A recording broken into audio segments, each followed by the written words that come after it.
আসসালামু আলাইকুম ওয়া রাহমাতুল্লাহি ওয়া বারাকাতুহু।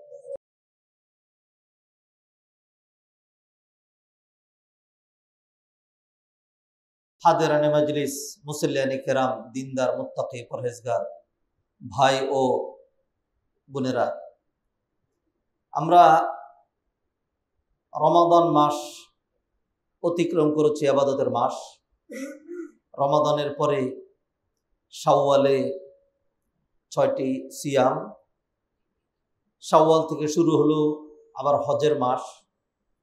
এরপরে জিলহজ মাসের প্রথম 10 দিন আমলের বাহারি রকম, হজ, কোরবানি সব শেষ করে আমরা জিলহজ মাসের মাঝামাঝি সময়ে এসে উপনীত হয়েছি। বিষয়টি এমন নয় যে ইবাদতের মৌসুম রমাদান, শাওয়াল, জিলকাদ, জিলহজ চলে গিয়েছে, এখন মনে হয় আমরা নিষ্কৃতি পেয়ে গিয়েছি, অথবা এখন হয়তো আমাদের জন্য আর তেমন ইবাদতের সুযোগ, ফজিলত, ফুরসাত অথবা গোল্ডেন চান্স মনে হয় আর নেই। এখন মনে একটা স্বাভাবিক অবস্থা। বিষয়টা এরকম না।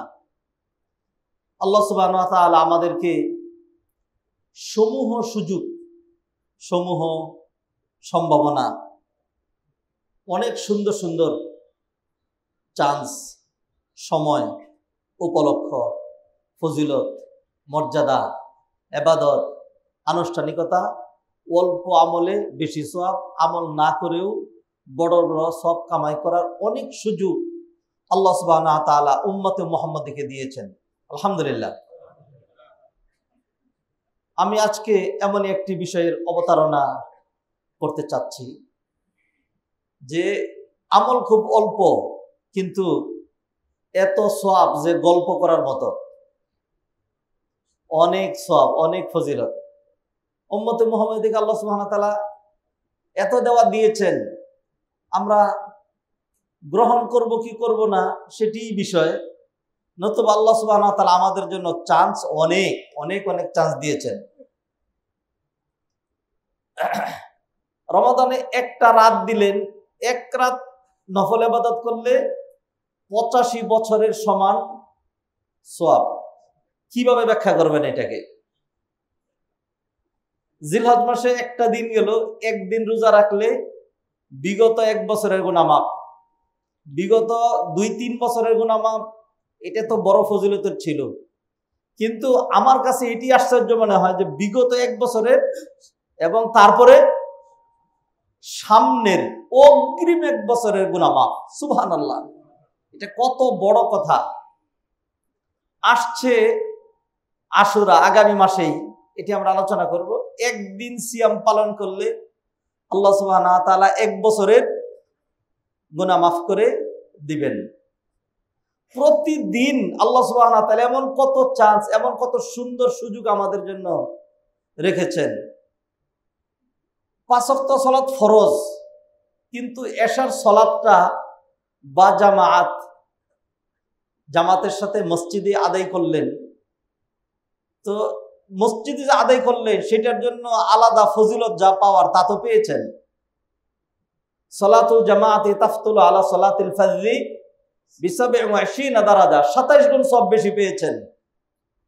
অধিকন্তু আল্লাহ সুবহানাহু ওয়া তাআলা সুন্দর চান্স দিলেন, যেহেতু এশার সালাতটায় অলসতা করেন নাই, নামাজ না পড়ে শুয়ে পড়েন নাই, ঘরেই পড়ে ফেলেন নাই, কষ্ট করে সজাগ ছিলেন, মসজিদে এসলেন, মসজিদে জামাতে পড়ে গেলেন। সেই জন্য আল্লাহ সুবহানাহু ওয়া তাআলা আপনাকে অর্ধেক রাত পর্যন্ত কিয়ামুল লাইল, তাহাজ্জুদের নামাজ, জাগ্রত অবস্থায় রাতের নফল ইবাদতের সওয়াব আল্লাহ সুবহানাহু ওয়া তাআলা আপনার আমলনামে লিখে দেবেন। এরপরে ফজরের সালাত অলসতা করে শুয়ে থাকলেন না, মসজিদে আসলেন, 27 গুণ সওয়াব তো পেলেনই। শুধু কি তাই, প্রতিটা কদমে কদমে সওয়াব এবং গুনাহ মাফ হয় নাই? হয়েছে। আরো অন্যান্য মর্যাদা পান নাই? পেয়েছেন। আবার এক্সট্রা আরেকটা মর্যাদা দেওয়া হলো, ওই যে অর্ধেক রাত বাকি ছিল, আপনি কিন্তু ঘুমিয়েছেন, আমি কিন্তু ঘুমিয়েছি, কিন্তু আল্লাহ সুবহানাহু ওয়া তাআলা বাকি অর্ধেক রাত ইবাদতের সওয়াব দিয়ে দিলেন। আমি নমুনাগুলো দেখাচ্ছি। আল্লাহ সুবহানাহু ওয়া তাআলা বললেন, ইয়া আইয়ুহাল্লাযীনা আমানু, ও ঈমানদারেরা, ইয়া আইয়ুহাল্লাযীনা আমানু রকাউ ওয়াসজুদু ওয়া'বুদু রাব্বাকুম ওয়াফআলুল খায়রা লাআল্লাকুম তুফলিহুন। ঈমানদারেরা, ইরকাউ, রুকু করো, ওয়াসজুদু, সিজদা করো, ওয়াফআলুল খায়রা, এরকম অসংখ্য কল্যাণ তোমাদের জন্য আছে, সেই কাজগুলো করো, লাআল্লাকুম তুফলিহুন, সফল কাম হয়ে যাবে। অন্য আয়াতে আল্লাহ বললেন, ফাস্তাবিকুল খায়রাত, অনেক কল্যাণ, পুরো পৃথিবীকে আল্লাহ সুবহানাহু ওয়া তাআলা কল্যাণ দিয়ে ভরে রেখেছেন। দেখেন, একটা আম খেলেন, এখন আমের মৌসুম না, তা আম ক্ষেতের কিনারে, গাছের কিনারে, মাঠের ধারে আমের বীজটা একটু মাটি ফাঁক করে অথবা এমনি রেখে দিলেন, বিসমিল্লাহ। তো আর তো আপনার কিছুই করা লাগবে না, আপনি হয়তো ভুলে যাবেন, কিন্তু আল্লাহ সুবহানাহু ওয়া তাআলা ভুলবেন না। এই বীজটা থেকে একটা চারা গাছ হবে, সেটা একটা গাছে রূপান্তরিত হবে, এটাতে ফল ধরবে, এটা থেকে ছায়া হবে, এটা থেকে কাঠ হবে। তা আপনি ফলও পাবেন, গাছও পাবেন, ছায়াও পাবেন, আর কি কি পাবেন? এটা তো আপনি দুনিয়ার নগদ পেলেন, আর কি কি পেলেন? হ্যাঁ, নবীজি সাল্লাল্লাহু আলাইহি সাল্লাম হাদিসের মধ্যে ইরশাদ করছেন, মা মিন মুসলিমিন ইয়াগরিসু গারসান আও ইয়াজরাউ যারআন ফায়াকুলু মিনহু ইনসানুন আও তায়রুন আও বাহিমা ইল্লা কানাত লাহু বিহি সাদাকাহ। যে কোনো মুসলমান যদি কোনো একটা বীজ, একটা চারা লাগায়, সেইখান থেকে যদি একটা গাছ হয়, ফল ধরে, ইয়াকুলু মিনহু ইনসানুন, সেইখান থেকে কোনো মানুষ খায়, আও তায়রুন, অথবা কোনো পাখি সেখান থেকে খেলো, আও বাহিমাতুন, অথবা কোনো চতুষ্পদ জন্তু সেটা খেলো, ইল্লা কানাত লাহু বিহি সাদাকা, এই যে সে বীজটা রোপণ করেছিল, এই জন্য আল্লাহ তাকে সাদাকার সওয়াব দিয়ে দিবে। কি সুন্দর সুযোগ, অসংখ্য সুযোগ, বছর ব্যাপী। জিলহজ মাসে হজ আর কুরবানি চলে গিয়েছে, কি হয়েছে? আমাদের সুযোগ নাই? আল্লাহ সুবহানাহু ওয়া তাআলা সমূহ সুযোগ আমাদেরকে দিয়েই রেখেছেন। নবীজি হাদিসে ইরশাদ করলেন, আদ-দাল্লু আলাল খাইরি কাফাইলিহি, নিজে নেক আমল করলা না, আরেকজনকে নেক আমল বাতলে দিলা, নেক আমলের পথ দেখিয়ে দিলা, ওই লোক নেক আমল করে যেই পরিমাণ সওয়াব কামাই করবে, যে তাকে পথ দেখিয়ে দিল, আল্লাহ তাকে সমপরিমাণ সওয়াব দিয়ে দিবে। এক লোক ধরেন খুব অস্থির, আসর সালাতটা পড়তে পারি নাই, কি করি এখন, কোথায়? আপনি বলেন, ভাই কি হয়েছে? আচ্ছা, আসর নামাজ পড়তেন, আসেন আসেন আমার সাথে আসেন, আসেন, এই যে ওযুর পানি আছে, এই যে জায়নামাজ দিচ্ছি, এই যে একটু ব্যবস্থা করে দিচ্ছি। রাস্তার ধারে হয়তো আপনার দোকান আছে, একজন হয়তো গাড়ি থামাইতে পারে নাই, হয়তো একটা ঝামেলায় পড়ে গেছে, হয়তো ভুলে গিয়েছিল, হয়তো এমন একটা অবস্থা আছে, কোথায় যাবে? আপনি তারা বললেন যে নামাজ পড়ে নাই, ওই যে মসজিদ আছে, মসজিদে যান। হ্যাঁ, আপনি তো তাকে ধমক দিয়ে তাড়ায় দিলেন। হ্যাঁ, আপনি আর সবটা পাবেন না।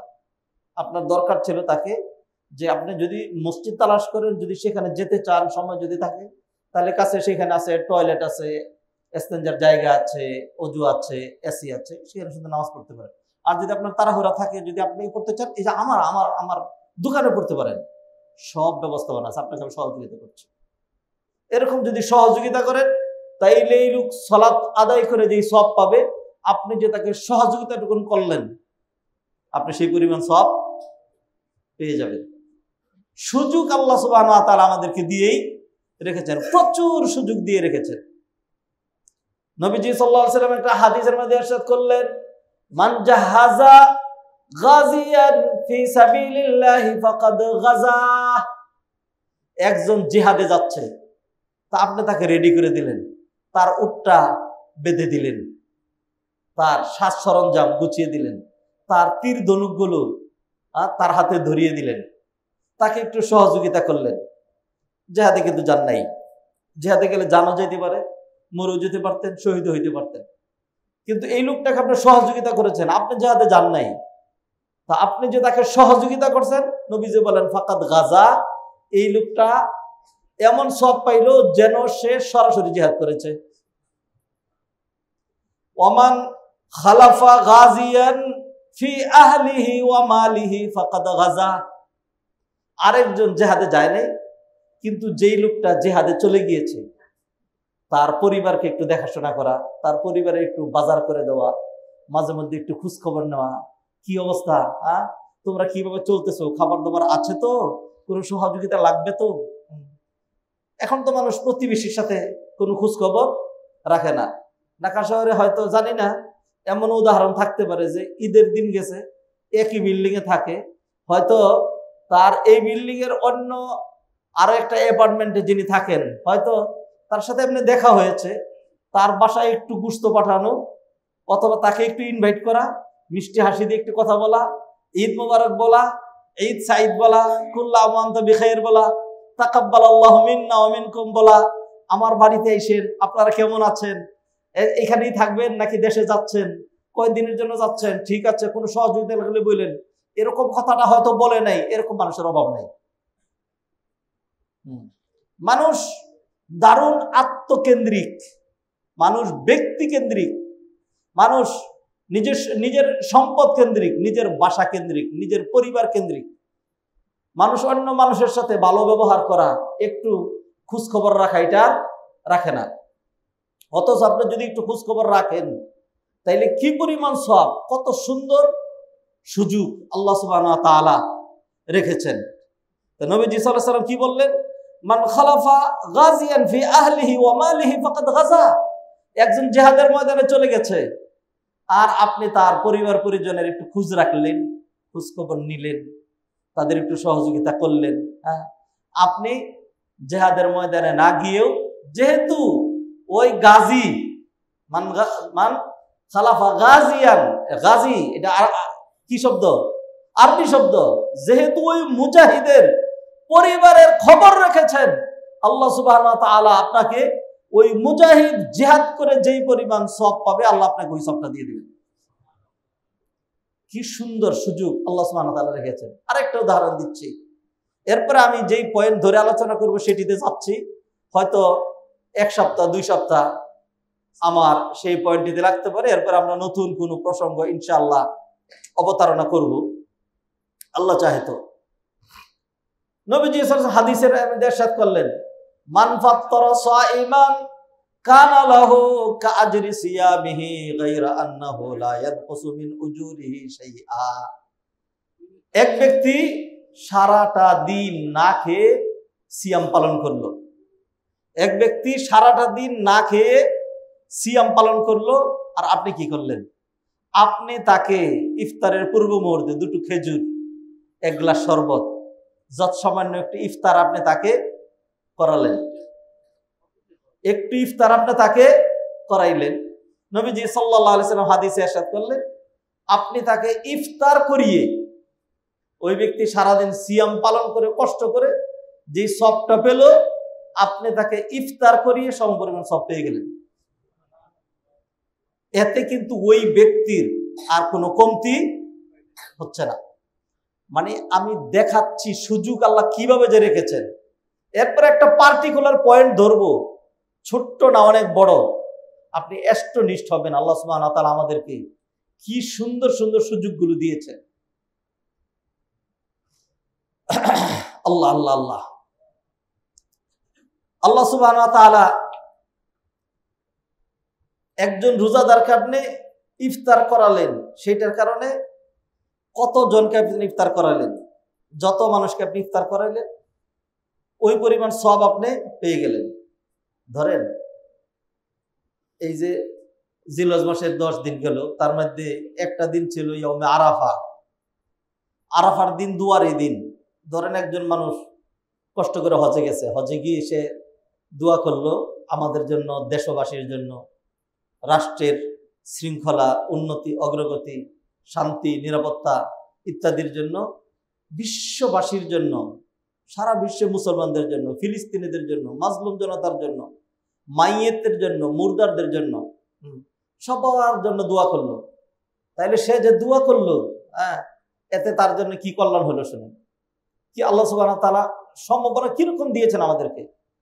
যতটা মানুষের জন্য সে দোয়া করেছে, প্রতিটা মানুষের পক্ষ থেকে আল্লাহ সুবহানাহু ওয়া তাআলা একজন করে ফেরেশতা নির্ধারণ করে দিয়েছেন, যেই ফেরেশতা প্রতিদানে তার জন্য এই দোয়া করছে, ওয়ালাকা মিসলুহু ওয়ালাকা মিসলুহু, তুমি যেরকম তার জন্য কল্যাণ চেয়েছো আল্লাহ যেন তোমাকে ওরকম কল্যাণ দিয়ে দেন।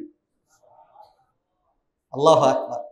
সম্মানিত ভাইরা, পার্টিকুলার বিষয়ে ঢুকি। এতক্ষণ পর্যন্ত আমি ভূমিকা দিয়েছি যে আল্লাহ সুবহানাহু ওয়া তাআলা উম্মতে মুহাম্মাদিয়া ভিআইপি উম্মাহ, এদের জন্য আল্লাহ সুবহানাহু ওয়া তাআলা সুযোগ আর সুযোগ দিয়েছেন, কিন্তু আমরা সেগুলো হাত ছাড়া করি, বেখেয়াল থাকি, খেয়াল করি না।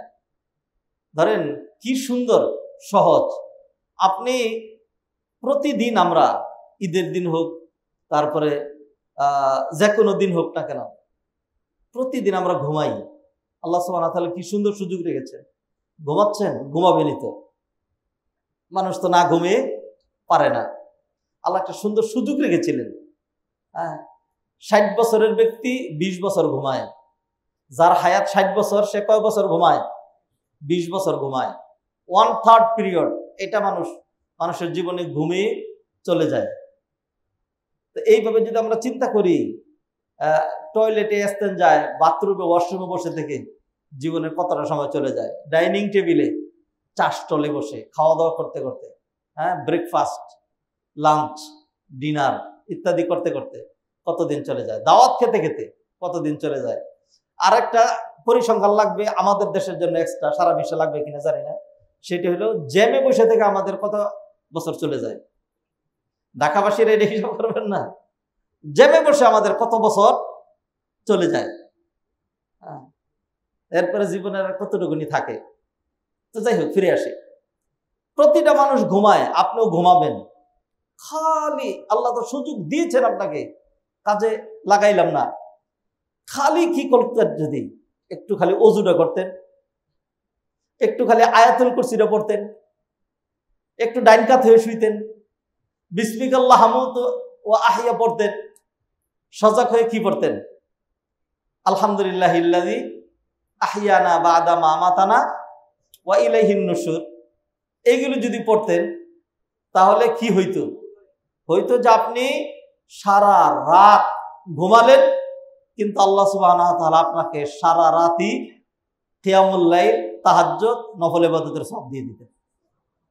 তাইলে যে যেই 20 বছর আমরা যেটা মনে করি যে ঘুমাইয়ে গেছে, নষ্ট হয়ে গেছে, এই 20 বছর 100% কাজে লেগে যেত।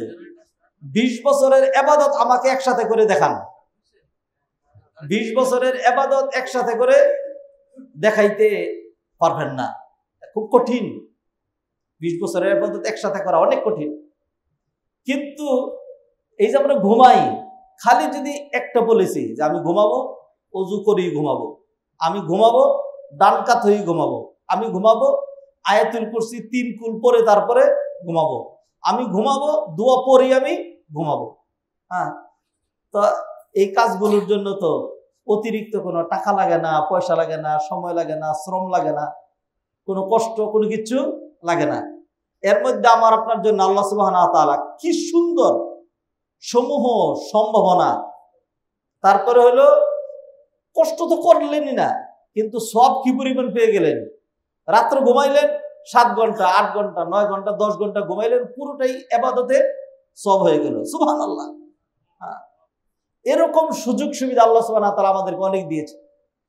একটা পার্টিকুলার বিষয় ধরি সম্মানিত ভাইয়েরা, সেটা হলো এই যে জিলহজ মাসের প্রথম 10 দিন গেল, এবং সেইখানে আমরা আলোচনা করেছি, লম্বা করে আলোচনা করেছি নবী মুহাম্মদ রাসূলুল্লাহ সাল্লাল্লাহু আলাইহি ওয়াসাল্লাম, সহিহ হাদিস, বুখারী মুসলিমের হাদিস। সেই হাদিসে নবী ইরশাদ করেছেন, মা মিন আইয়ামিন আহাব্বু ইলাল্লাহি সুবহানাহু ওয়া তাআলা আল আমালু ফিহিন্না মিন হাযিহিল আইয়ামিল আশর। জিলহজ মাসের প্রথম 10 দিনের আমল আল্লাহর কাছে যত প্রিয়, বছরের অন্য কোন সময়ের আমল আল্লাহর কাছে তত প্রিয় না। তো সেই জন্য যেই আমলগুলো আমরা করব, এগুলো আলোচনা করেছিলাম। তার মধ্যে আপনাদের মনে থাকার কথা, সবচেয়ে বেশি ফজিলতের এই জিলহজ মাসের প্রথম 10 দিনের সবচেয়ে বেশি মর্যাদার, সবচেয়ে বেশি সওয়াবের, সবচেয়ে বেশি গুরুত্বপূর্ণ যে আমলটা ছিল সেটি কি? হজ করা। সেটি হলো হজ করা। সেটি হলো হজ করা। তা হজে আপনি যান নাই, আমি যাই নাই, আমরা এখানে যারা আছে আমরা কেউই যাই নাই, যারা হজে গেছে তারা কেউই আসে নাই, সবাই এখন সেইখানেই আছে। ধীরে ধীরে সবাই গেছে, এখন আবার ধীরে ধীরে আসবে, কারো আসা শুরু হয় নাই। তো আমরা হজে যেতে পারি নাই। আল্লাহ সুবহানাহু ওয়া তাআলা আমাদের জন্য কিরকম সুবিধা রেখেছেন। জিলহজ মাসের 10 দিনও চলে গেছে। হ্যাঁ, এখন জিলহজ পেরিয়ে আমরা জিলহজের মাঝামাঝি, এরপরে আসবে মুহররম, সফর, রবিউল আউয়াল, আবার এইভাবেই বছর ঘুরতেই থাকবে, বছর ঘুরতেই থাকবে। আল্লাহ সুবহানাহু ওয়া তাআলা আমাদেরকে কি সুন্দর সুযোগ যে দিয়ে রেখেছেন, যে আপনি 10 লাখ টাকাও লাগবে না, ফ্যামিলি থেকে ডিটাচ হওয়া লাগবে না, ব্যবসা বাণিজ্যের মধ্যে ঘাটতিও হবে না, চাকরি থেকে ছুটি নিতেও ব্যাক পাইতে হবে না, কোনো কিছুই লাগবে না, আলাদা কোনো কষ্টই লাগবে না। ঘরে বসে থাকবেন, নিজের বাড়িতে থাকবেন, হ্যাঁ, এলাকায় থাকবেন, প্রতিদিন অফিস করবেন, প্রতিদিন ব্যবসা করবেন, ফ্যামিলির সাথেই থাকবেন। তারপরে হজে গেলে যে 10 লাখ টাকা খরচ হয়, 10 লাখ টাকা খরচ করা লাগবে না। 40-45 দিন সময় আরেকটা দেশে চলে যেতে হয়, সেটা করা লাগবে না। তারপরে সৌদি আরবের যে খরতাপ 45-46 ডিগ্রি আগুনের মধ্যে আপনাকে পুড়তে হবে না, রোদ্রের কথা বলছি আর কি, ওইখানে আপনাকে পুড়তে হবে না, হাঁটতে হাঁটতে পায়ের চামড়া এটা উঠায় ফেলতে হবে না, কিছুই কষ্ট করতে হবে না। আপনি এখানে থেকেও আপনি যে দৈনিক কয়েকটা হজের সব কামাইতে পারেন, অল্প একটু চেষ্টা করলেই। এরকম সুযোগ যে আল্লাহ সুবহানাহু ওয়া তাআলা আমাদের জন্য রেখেছেন, আমরা কি সেটা চিন্তা করে দেখেছি? আমি আজকে সেই বিষয়টা তুলে ধরবো আপনাদের সাথে। আমালুন তুজারু আলাইহা কাআজরিল হাজ্জি ওয়াল উমরা, এটা হলো বিষয়। এমন কিছু আমল যার মাধ্যমে সহজে হজ উমরার সওয়াব পাওয়া যায়, এমন কিছু আমল যার মাধ্যমে সহজে হজ উমরার সওয়াব পাওয়া যায়।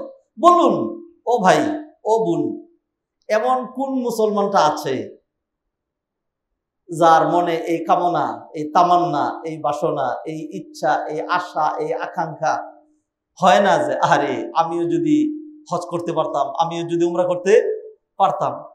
হজ উমরা মানে কি? হজ উমরা মানে হলো আপনার জীবনের গুনাহগুলো মাফ হয়ে যাবে।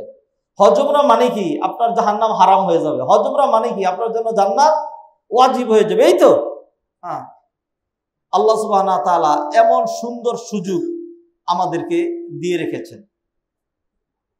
আমি কিছু নমুনা আপনাদেরকে আগেই দেখাইছি যে আমল বেশি করা লাগে না, যৎসামান্য কিছু করলে অনেক সওয়াব পাওয়া যাচ্ছে, এরকম সুযোগ সুবিধা আল্লাহ সুবহানাহু ওয়া তাআলা আমাদের জন্য রেখেছেন।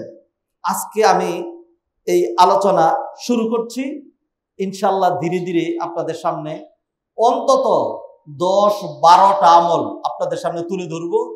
এই আমলগুলো যদি আমরা করি তাহলে নিজের গৃহে থেকেই, নিজের দেশে থেকেই, মক্কা মদিনা না গিয়েও, কষ্ট না করেও, 10 লক্ষ টাকা খরচ না করেও আমরা কিন্তু হজ এবং উমরার সওয়াব পেতে পারি। আল্লাহু আকবার। এবং বিষয়গুলো খুব সহজ। আল্লাহ সুবহানাহু ওয়া তাআলা দিতে চান। আল্লাহ সুবহানাহু ওয়া তাআলা আপনি দৈনিক যদি 100 হজের সওয়াব নেন, তাইলে বছরে কয়শো হজের সওয়াব নেবেন? হিসাব করেন, বের করেন, জীবনে কয়শো হজের সওয়াব নেবেন? এই পৃথিবীর 850 কোটি মানুষ যদি দৈনিক এতটা নিতে থাকে আর আল্লাহ এত ফজিলত দিতে থাকেন, বিশ্বাস করেন আল্লাহ সুবহানাহু ওয়া তাআলার যে ভান্ডার, সেই ভান্ডারের মধ্যে একটু ঘাটতি হবে না।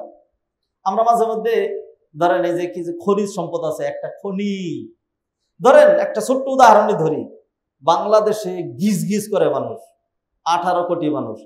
18 কোটি মানুষ ধরেই যার যতটুকুন আছে, ধরেন জগ, বালতি, টাঙ্কি ভরে সাগরে গিয়ে যদি সবাই তাদের টাঙ্কি ভরে ভরে যদি পানি নিয়ে এসে পড়ে, তা ইনশাল্লাহ আশা করা যায় সাগর অর্ধেক হয়ে যাবে। সবাই বুঝতে পারছেন যে সাগরের কিছুই হবে না। তো সাগর কোথায়? সাগর কি আকাশে না পৃথিবীতে? সাগর তো আকাশেও না, সাগর পৃথিবীতেই। এই পৃথিবী মানে কি? পৃথিবী মানিটা বুঝেন না, আপনিও বুঝেন না, আমিও বুঝি না, রাগ করেন না। হ্যাঁ, এটি মাইনা নেন যে আমি বুঝেন না। হ্যাঁ, আসলে আপনিও বুঝেন না, আমিও বুঝি না। পৃথিবী মানিটা হলো আল্লাহর মহাজগতের সামনে এই পৃথিবী থেকে একটা বালুকণা আলাদা করেন, এটা নিয়ে এখান থেকে 300 কিলোমিটার দূরে চলে যান, 500 কিলোমিটার দূরে চলে যান। এইবার ওই বালুকণাটা আর পৃথিবীটাকে তুলনা করেন। এই পৃথিবীর সামনে ওই বালুকণাটা যত ক্ষুদ্র, আল্লাহর মহাজগতের সামনে এই পৃথিবীটা তার চাইতেও লক্ষ লক্ষ কোটি কোটি মিলিয়ন ট্রিলিয়ন গুণ ছোট। আল্লাহর কি পরিমাণ আছে?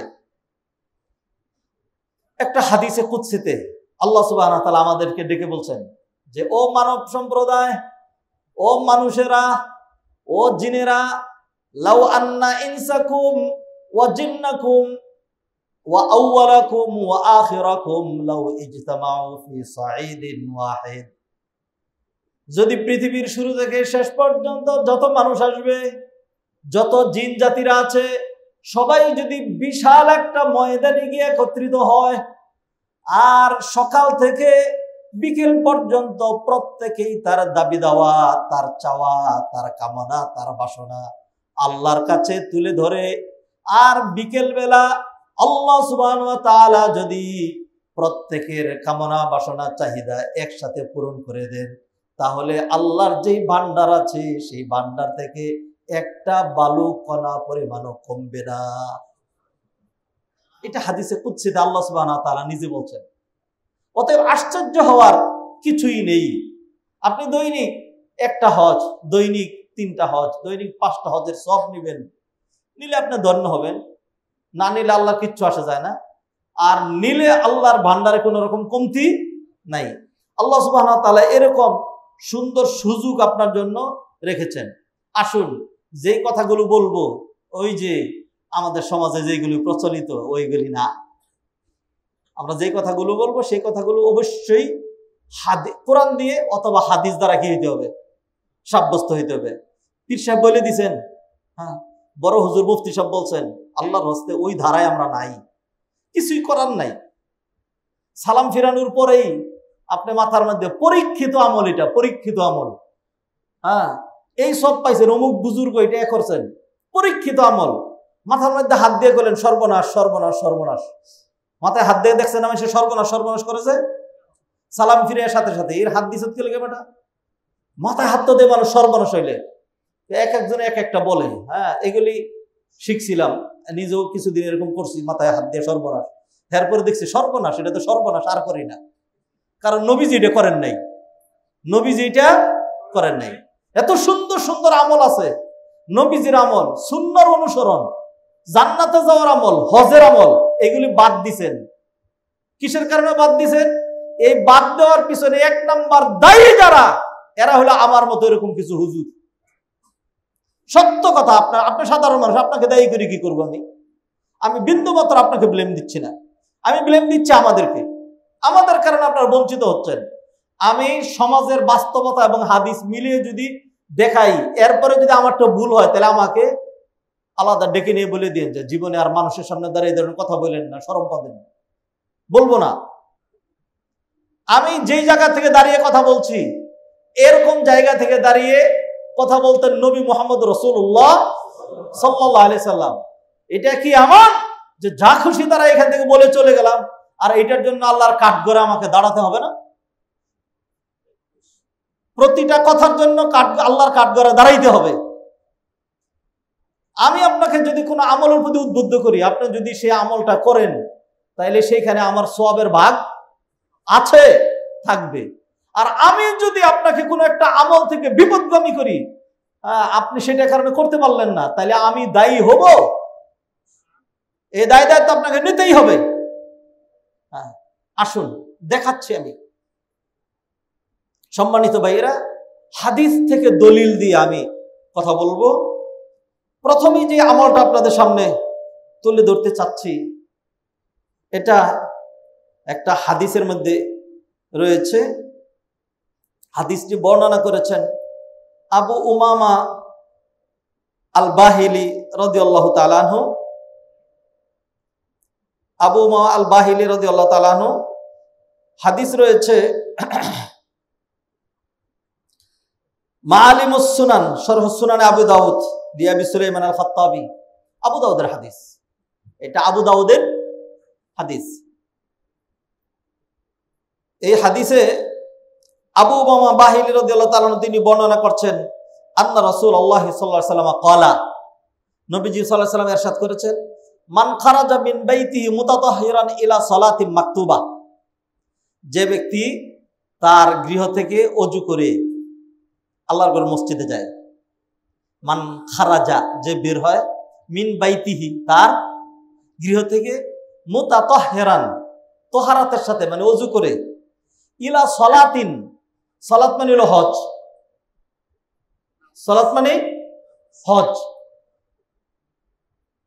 তাহলে তো আমি এটার অনুবাদ ঠিক মতোই করছি। সালাত মানে নামাজ, ইলা সালাতিন মাকতুবা, মাকতুবা মানে ফরজ।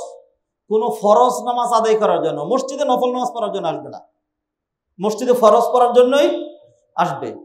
ইলা সালাতিন মাকতুবা যদি যায়, ফাআজরুহু, তাহলে তার সওয়াব, আজর মানে প্রতিদান, কাআজরিল হাজ্জিল মুহরিম, কাআজরিল হাজ্জিল মুহরিম, হাজ্জি বাংলায় বলে হাজি, বাংলা কি বলে হাজি, আরবিতে বলে হাজ্জুন।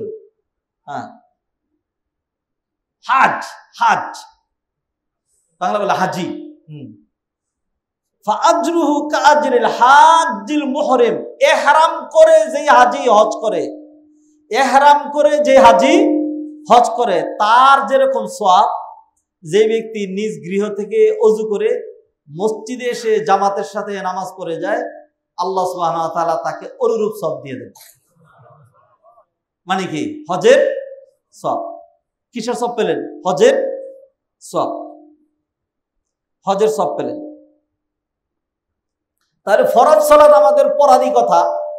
আর ফরজ সালাত পড়লে আমরা জামাতের সাথে পড়লে 27 গুণ সওয়াব। আর ফরজ সালাত না পড়লে আল্লাহর কাঠগড়ায় দাঁড়াইতে হবে, এটা আমাদের উপর ফরজ। ইন্নাস সালাতা কানাত আলাল মুমিনিনা কিতাবাম মাওকুতা। তারপরে হলো দৈনিক 5 ওয়াক্ত সালাত, খামসু সালাওয়াতিন ফি কুল্লি ইয়াউমিন ওয়া লাইলা, প্রতিদিন 5 বার আমাকে আপনাকে সালাত আদায় করাই লাগবে। সেই সালাতটা আপনি একটু কষ্ট করে বাড়ি থেকে ওযু করে মসজিদে আসলেন, মসজিদে আসলেন, অন্যান্য সওয়াব শুনবেন।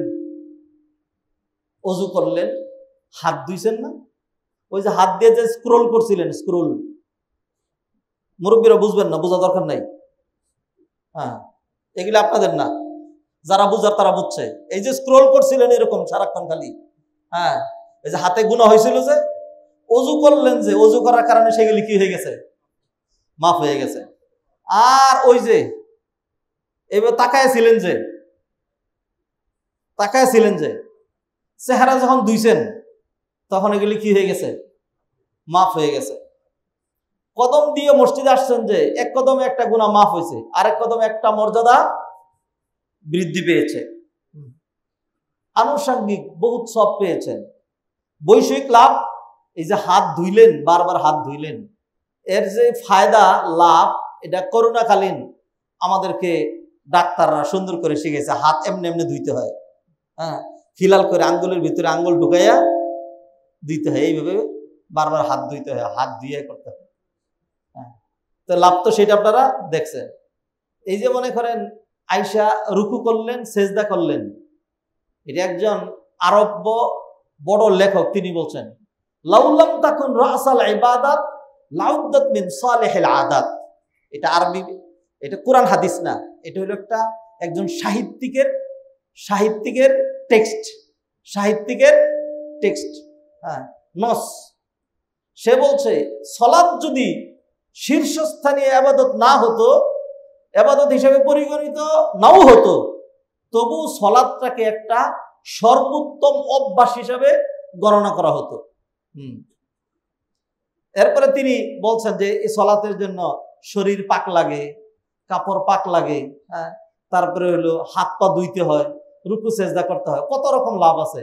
এই যে রুকু করলেন, সেজদা করলেন, আমাদের শরীরের মধ্যে যে ব্লাড সার্কুলেশন হয়, এবার সায়েন্স টেকনোলজি বলছি, এ দরকার নাই এগুলোর, তবু একটু বোঝানোর জন্য। ধরেন এই যে দেখবেন অনেক সময় অনেক মানুষ ব্রেন স্ট্রোক করে মারা যায়। আল্লাহ সুবহানাহু ওয়া তাআলা সবাই বিপদ আপদ থেকে হেফাজত করুন, আমিন বলেন। হ্যাঁ, তো ব্রেন স্ট্রোক আমার জীবনে যেগুলি দেখেছি, আপনারাও দেখেছেন, ব্রেন স্ট্রোকটা খুব কঠিন হয়, কারণ এই ব্রেনটাই তো মানুষের ব্রেন, এটা দিয়ে মানুষ চলে। তো ব্রেন স্ট্রোক করলে কত মানুষকে দেখছি এরকম, মানে দেন্দা লেগে থাকে যে 10 দিন 15 দিন, যে কদিন আল্লাহ রাখেন হেরফের আস্তে করে চলে যায়। মোটামুটি বাজার দরের একটা ব্রেন স্ট্রোক হলে তার আর ফেরার কোনো সম্ভাবনা নেই, এটা মোটামুটি নিশ্চিত।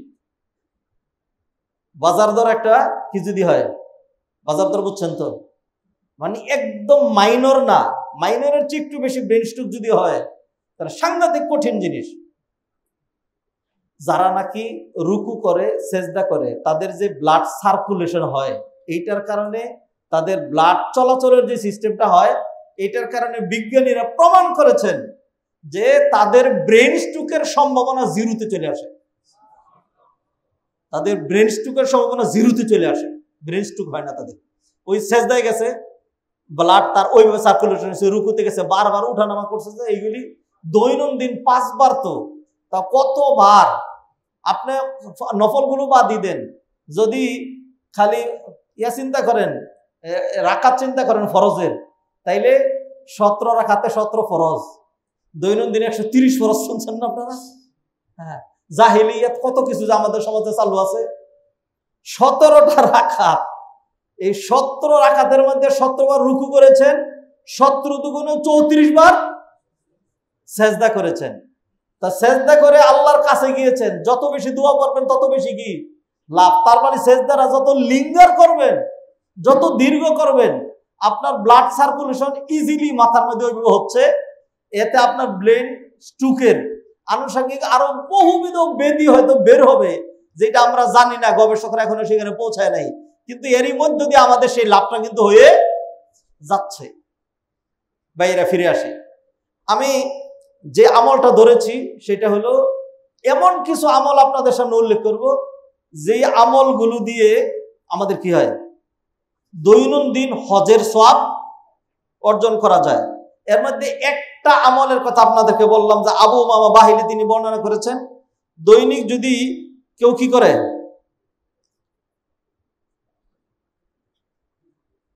ওযু করে মসজিদে এসে ফরজ সালাত আদায় করে যায়, তাহলে তাকে একজন হাজ্জুল মুহরিম, ইহরাম করে যিনি হজ করে, সে যেই পরিমাণ সওয়াব পায়, আল্লাহ সুবহানাহু ওয়া তাআলা তাকে অনুরূপ সওয়াব দিয়ে দেন।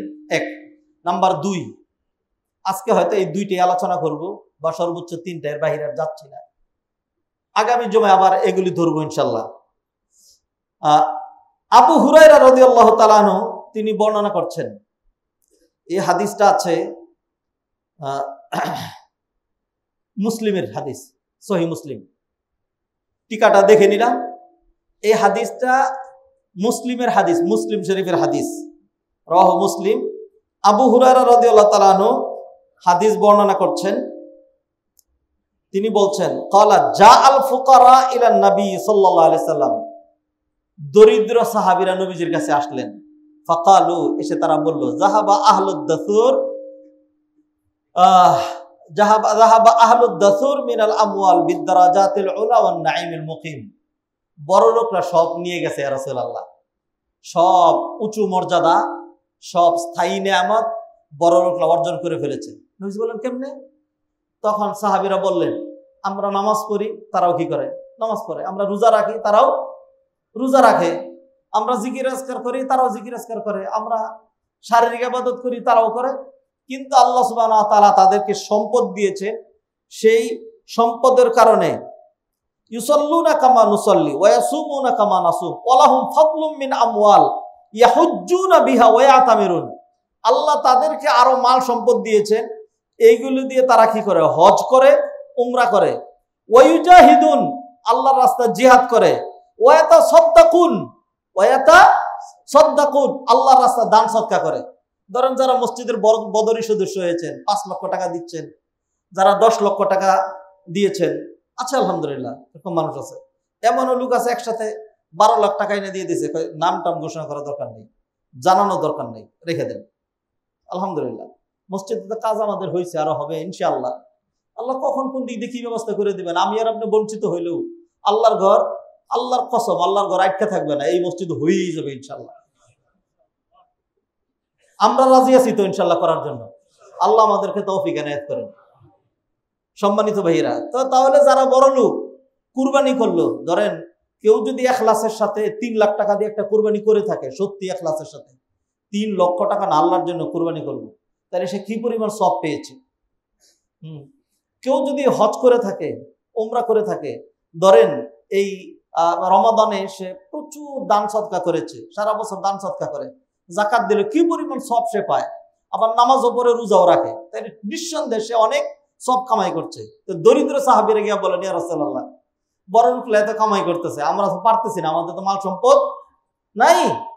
তখন নবীজি সাল্লাল্লাহু আলাইহি সাল্লাম বললেন, আল্লাহ উহাদ্দিসুকুম বিআমরিন ইন আখাযতুম বিহি আদরাকতুম মান সাবাকাকুম ওয়া লাম ইউদরিককুম আহাদুম বা'দাকুম ওয়া কুনতুম খায়রা মান আনতুম বাইনা যহরানিহি ইল্লা মান আমিলা মিসলা। আমি কি তোমাদেরকে এমন আমলের কথা বলে দিব না, যেই আমল করলে যারা তোমাদেরকে অতিক্রম করে সামনে চলে গেছে, অর্থাৎ বড় লোকেরা হজ করে, উমরা করে, জিহাদ করে, সাদাকা করে, দান সদকা করে, তারা যেই সব কামাই করছে, তোমরা তোমাদের এই আমল দিয়ে তাদের উপরে চলে যাবে। আর এই আমল ছাড়া অন্য কেউ তোমাদেরকে আর ধরতেও পারবে না। এই আমল ছাড়া অন্য কেউ তোমাদেরকে আর ধরতেও পারবে না। এমন আমল কথা তোমাদেরকে বলে দিব। সাহাবায়ে কেরাম বললেন, ইয়া রাসূলুল্লাহ, বলে দেন, এমন একটা আমল শিখাইয়া দেন। তখন নবীজি বললেন, তুসাব্বিহুন ওয়া তাহমাদুন ওয়া তুকাব্বিরুন খালফা কুল্লি সালাতিন সালাসা ওয়া সালাসিনা। প্রতি ফরজ নামাজের পরে 33 বার সুবহানাল্লাহ, 33 বার আলহামদুলিল্লাহ, 33 বার আল্লাহু আকবার। 99 বার হলো, 3 33 99। আর 100 ফিল আপ করার জন্য বলবা, লা ইলাহা ইল্লাল্লাহু ওয়াহদাহু লা শারীকা লাহু লাহুল মুলকু ওয়া লাহুল হামদু ওয়া হুয়া আলা কুল্লি শাইইন কাদির। এই আমলটা যদি করো, তাহলে বড় লোকেরা জিহাদ করে যেই সওয়াব পায়, দান সদকা করে যত সাদাকা করে যেই সওয়াব পায়, হজ উমরা করে যেই সওয়াব পায়, তোমরা ফরজ সালাতের পরে এই তাসবিহগুলো পড়লে হজ এবং উমরার সওয়াব, জিহাদের সওয়াব তোমরা পাবা। নবীজি সাল্লাল্লাহু আলাইহি সাল্লামের কথা নিশ্চয়ই মিথ্যা? নবীজি সাল্লাল্লাহু আলাইহি সাল্লামের এই কথা মানে বন্দুকের গুলি মিস হইতে পারে, রাষ্ট্রের অথবা যে কোনো দুনিয়ার যত বড় ব্যক্তি হোক না কেন, তার কথা মিথ্যা হতে পারে, রাষ্ট্রনায়কের কথা মিথ্যা হতে পারে, বলতে চেয়েছিলাম। কিন্তু নবী মুহাম্মদ রাসূলুল্লাহ সাল্লাল্লাহু আলাইহি সাল্লামের কথা মিথ্যা হওয়ার কোনো সম্ভাবনা নাই। নবীজি সাল্লাল্লাহু আলাইহি সাল্লাম বলে, এই কাজটা তোমরা করবা, তাহলে তোমরা ওই সব পেয়ে যাবা। قال أبو صالح فرجع فقراء المهاجرين إلى رسول الله فقالوا سمع إخواننا أهل الأموال بما فعلنا ففعلوا مثله فقال رسول ذلك فضل الله يؤتيه من يشاء। এরপরে গরিব সাহেবের এই আমল শুরু করলেন। তো সালাতের পরে তারা যখন সুবহানাল্লাহ সুবহানাল্লাহ, গরিবের সবাই এগুলি করে, আলহামদুলিল্লাহ আলহামদুলিল্লাহ আল্লাহু আকবার, এটা দেখে বড় লোকরা কয়, কি রে এরা কি করে? এরপরে ধীরে ধীরে একজনকে জিজ্ঞাসা করতে করতে একজন বলে দিছে, কয় নবীজি আমাদেরকে এমন একটা আমল শিখিয়ে দিয়েছেন, তোমরা হজ উমরা করে যে সব পাও, আমরা এই আমল করলে সব পাই। তখন তারা ওই আমল শুরু করে দিছে। এরপরে গরিব সাহাবীরা আবার গেলেন নবীজির কাছে, ইয়া রাসূলুল্লাহ, বড় বিপদ হয়ে গেছে। কি বিপদ? বড় লোকেরা যে আমল শুরু করে দিছে, এখন কি করব? তখন নবীজি সাল্লাল্লাহু আলাইহি সাল্লাম বলেন, যালিকা ফাদলুল্লাহ ইউতিহি মান ইয়াশা। এটা আল্লাহর দেয়া ফজল, অনুগ্রহ, এখানে আর কিছুই করার নাই। অতএব তারাও এই সব পাবে, আর তারা অধিক যা পাচ্ছে তা তো পাচ্ছে, তোমাদের তো কমতেছে না, তোমরা তো সেই সব পেয়ে যাচ্ছ। সুবহানাল্লাহ। ভাইজান, এটা হজের সব, তাতে কি আসে যায়? এটা হজের সব, তাতে কি আসে যায়? হজের সব দেখেই আমার সেই সবের দরকার আছে নাকি? দরকার নাই। এবং দরকার নাই এর জন্য 1 নাম্বার দেয় আমাদের হুজুররা। দরকার নাই এর জন্য 1 নম্বর দায়ী আমাদের হুজুররা। কারণ হলো সালাম ফিরে এই হুজুররা বলল আসসালামু আলাইকুম, আল্লাহুম্মা আমিন বিরহমাতিকা ইয়া আরহামার রাহিমিন, আল্লাহু আকবার, সুন্নতের নিয়ত করলাম, রাক্তর হজের খাতা করি। হ্যাঁ, আলটিমেট রেজাল্ট এটাই দাঁড়াচ্ছে। হ্যাঁ, আলটিমেট রেজাল্ট এটাই। ইন্না লিল্লাহি ওয়া ইন্না ইলাইহি রাজিউন। আমার ভাইরা, এত সুন্দর ফজিলতের এই আমলের আরেকটা ফজিলত আছে। নবীজি সাল্লাল্লাহু আলাইহি ওয়াসাল্লাম বলেছেন, মান সাব্বাহাল্লাহ দুবরা কুল্লি সালাতিন মাকতুবা। কেউ যদি প্রতি ফরজ নামাজের পরে 33 বার সুবহানাল্লাহ, 33 বার আলহামদুলিল্লাহ, 33 বার আল্লাহু আকবার, এই আমলটা যদি করে আর তার গুনাহ যদি সমুদ্রের ফেনার চেয়েও বেশি হয়, তাইলে আল্লাহ সুবহানাহু ওয়া তাআলা এই আমলের মাধ্যমে তার গুনাহগুলো মাফ করে দেবেন। তাইলে এত বড় ফজিলত, আবার হজের সওয়াব পাওয়া যাচ্ছে, তারপরেও এই আমলটা সত্যি করে আপনার কিছুই বলা দরকার নাই, আমাদের সমাজ থেকে এই আমলটা উঠে গিয়েছে। এবং এইটার জন্য উলামায়ে কেরাম দায়ী, উলামায়ে কেরাম দায়ী, উলামায়ে কেরাম দায়ী। কারণ সাধারণ আপনারা তো ইমামতি করেন না, আমল তো আপনারা শিখান না, আমল হুজুররা শিখায়। তারাই তো সালাম ফিরে সেইরা যে রাক্তর সুন্নাত, হজের সওয়াব, গুনাহ মাফ পরে আগে বেদাত করে নেই। আগে বেদাত করে নেই, যেন সবাই একসাথে সম্মিলিত আগে শুরু করে দিয়েছেন মুনাজাত।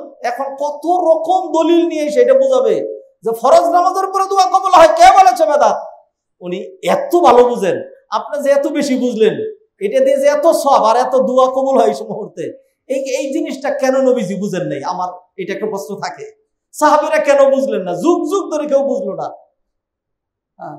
বুজুর্গ খালি আমাদের দেশেই পয়দা হয়, বুজুর্গ আর মক্কা মদিনায় বুজুর্গ পয়দা হয় না। মক্কা মদিনার লোকজন নবীজির কবরে গিয়ে সালাম দেয়, সালাম দিয়া চলে আসে, আর নবীজি সাল্লাল্লাহু আলাইহি ওয়াসাল্লাম সেখান থেকে সজোরে সালামের উত্তর দেয় না।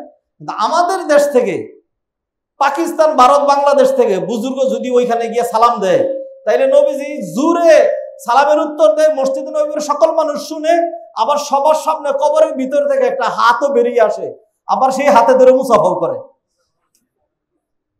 আমাদের দেশে বুজুর্গ এরকম। আউযুবিল্লাহি মিনাশ শাইতানির রাজিম। যদি কেউ এরকম কোন হাতের সাথে মুসাফা করে থাকে, কোন হাত পেয়ে থাকে, তাহলে আমি আল্লাহর হস্তে বলছি সে শয়তানের সাথে মুসাফা করছে, নবীজির সাথে করেন না। অসম্ভব নবীজি হাত বের করে দিতে। কোনদিন নবীজি হাতটা মা আয়েশার জন্য বের করলেন না, কোনদিন নবীজি হাতটা আলীর জন্য বের করলেন না। সাহাবায়ে কেরামের মাঝখানে দ্বন্দ্ব হলো, জঙ্গে সিফফিন, জঙ্গে জামালের সেই রক্তক্ষয়ী ইতিহাস আপনারা পড়ে দেখেন। হাজার হাজার সাহাবায়ে কেরাম শাহাদাত বরণ করেছেন। নবীজি একটিবার হাতটা বের করে খালি যদি বলতেন আয়েশা, আলী, তলহা, জুবাইর, থেমে যাও, এরাই তো নেতা ছিলেন, খালি থামায় দিলই হয়ে গেছিল। কিন্তু তাহলে আর এতগুলি সাহাবী শাহাদাত বরণ করতেন না, নবীজি হাত বের করলেন না। নবীজি মক্কা মদিনায় ওলি আল্লাহ নাই তো, ওলি আল্লাহ সব খালি পয়দা হয়ে জন্ম হয় গজায় হইলো ভারত বাংলাদেশে। হ্যাঁ, এরা গেলে খালি এরকম। আউযুবিল্লাহি মিনাশ শাইতানির রাজিম। আমার ভাইয়েরা, কথা তিতা তিতাই হবে। কারণ হলো নবীজির আমলকে আপনি বৃদ্ধাঙ্গুলি দেখাবেন, মানুষের সুন্দর সুন্দর সুযোগগুলোকে বন্ধ করে দিবেন, আর শিরিক বেদাত নিয়ে আপনি লাফালাফি করবেন। আমি তাওহীদের কথা বলতে, সুন্নতের কথা বলতে, নবীর আদর্শের কথা বলতে, নাজাতের কথা বলতে, আমলের কথা বলতে, তাসবির কথা বলতে, হজের কথা বলতে, আর কেন আমি কোনটা সাবুত করব? আমি কেন নিজেকে ছোট মনে করব? এই জন্য বীর বিক্রমে বলতে চাই, নবী মুহাম্মদ রাসূলুল্লাহ সাল্লাল্লাহু আলাইহি ওয়াসাল্লাম যেই পথে পরিচালিত হয়েছেন, সেই পথেই নাজাত, সেই পথেই মুক্তি, সেই পথেই হজ, সেই পথেই সওয়াব ইনশাআল্লাহ। অতএব আসুন ভাইয়েরা, এই আমলগুলো আমরা ছাড়তে পারি না। আজকে দুটো আমলের কথা বললাম। একটা হলো বাড়ি থেকে ওযু করে মসজিদে এসে জামাতে যদি সালাত আদায় করি, তাহলে ইনশাআল্লাহ এর মধ্যে আমরা হজের সওয়াব পাই। দৈনিক আপনি কতবার মসজিদে এসে পড়তে পারবেন? দৈনিক 20টা পারবেন না, 5বারে বেশি তো আর পারছেন না। এটা হিসাব করে আপনার বয়স 70 বছর যদি হয়, কত ঢের পাইছেন? আপনি মনে করতেছেন আল্লাহ 1 লক্ষ হজের সওয়াব হয়ে গেছে আপনার জন্য। আপনার 1 লক্ষ হজের সওয়াব আল্লাহর কাছে কিছুই না, আল্লাহর কাছে কিছুই না। এরপরে এই তাসবিহগুলো, নবীর সুন্নাহগুলো, ভাইয়েরা রাগ করেন না, আমি আবার ঠান্ডা হয়ে স্বাভাবিকভাবে বলছি, আপনি নবীজির আমলগুলো করেন সালাম ফিরানোর পরে, আরো সুন্দর সুন্দর আমলগুলো আছে এগুলি করেন। করার পরে এবার আপনার দোয়া করবেন, আর দোয়া ক্ষেত্রে তো স্বাধীন, দোয়ার বিরোধিতা করবো আমি? অসম্ভব, প্রশ্নই আসে না। দুআ হুয়াল ইবাদা, দোয়াটাই ইবাদত। এইবার আপনি মন চায় আপনি 1.5 ঘন্টা দোয়া করেন, আমার পক্ষ থেকে আর কোনো আপত্তি। কিন্তু নবীজির আমলটা বাদ দিয়া যখন সেখানে অন্যটা ঢুকাই দিয়ে আপনি করবেন, আর নবীজির আমল বাদ দিয়ে আস্তাগফিরুল্লাহ সুবহানাল্লাহ এগুলি না পড়ে যখন মাথায় হাত দিয়ে করবেন আমার সর্বনাশ হয়ে গেছে, তখন আমার পক্ষ থেকে কিছু প্রশ্ন থাকাই স্বাভাবিক। আল্লাহ সুবহানাহু ওয়া তাআলা আমাদেরকে কথাগুলো বুঝার তৌফিক এনায়েত করেন। আকুলু কওলি হাযা ওয়া আস্তাগফিরুল্লাহ লি ওয়া লাকুম ওয়া লিসাইরিল মুসলিমিন ফাস্তাগফিরুহু ইন্নাহু হুয়াল গফুরুর রহিম।